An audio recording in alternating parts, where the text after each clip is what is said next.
মধ্যপ্রাচ্যে আবারও ছড়িয়ে পড়েছে উত্তেজনার পারদ। চলতি বছরের জানুয়ারিতে যুদ্ধবিরতি ও বন্দি বিনিময় চুক্তি কার্যকর হওয়ার পরও যুদ্ধবন্ধে আগ্রহ দেখায়নি দখলদার বাহিনী, বরং হামলা চালিয়ে যাচ্ছে নিয়মিত।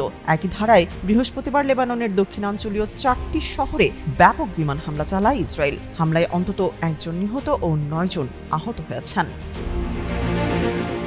এদিকে ইসরায়েলি সামরিক বাহিনী দাবি করেছে তাদের হামলার লক্ষ্যবস্তু ছিল লেবাননের সশস্ত্র সংগঠনের সামরিক স্থাপনা। তবে লেবাননের রাষ্ট্রীয় সংবাদ সংস্থা জানিয়েছে যুদ্ধবিমানগুলো দেশটির টায়ার জেলার বেসামরিক এলাকায় বোমা হামলা চালিয়েছে। রান্নায় আমার ভালোবাসা Jamuna gas stove. Jamuna gas stove, আধুনিক, নিরাপদ ও দীর্ঘস্থায়ী। ইসরায়েলি প্রতিরক্ষা বাহিনী এক বিবৃতিতে জানিয়েছে দক্ষিণ লেবাননের আয়তা আল জাবাল, তাইবেহ এবং তায়ের দেব্বাতে তারা হামলা শুরু করেছে। এর কিছুক্ষণ পর দক্ষিণ লেবাননেরই জাওতা আল শারকিয়া শহরের এক জায়গার বাসিন্দাদের সরে যাওয়ার নির্দেশ দেয়। তারা এর কিছুক্ষণ পর সেখানে হামলা শুরু করে।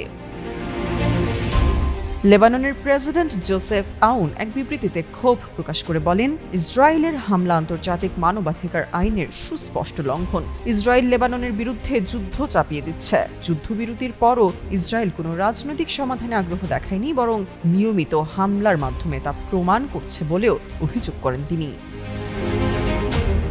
এক বিবৃতিতে লেবাননের সামরিক সংগঠনটি হুঁশিয়ারি দিয়ে বলেছে তারা এখনও যুদ্ধবিরতি চুক্তির প্রতি অঙ্গীকারবদ্ধ, তবে ইসরায়েলের হামলার মুখে তারা আর নীরব থাকবে না। যে শত্রু লেবাননের উপর যুদ্ধ চাপিয়ে দিচ্ছে, আত্মরক্ষার জন্য তার বিরুদ্ধে ব্যবস্থা নেওয়া তাদের বৈধ অধিকার বলেও আগাম হুঁশিয়ারি দিয়েছে লেবাননের সামরিক সংগঠন।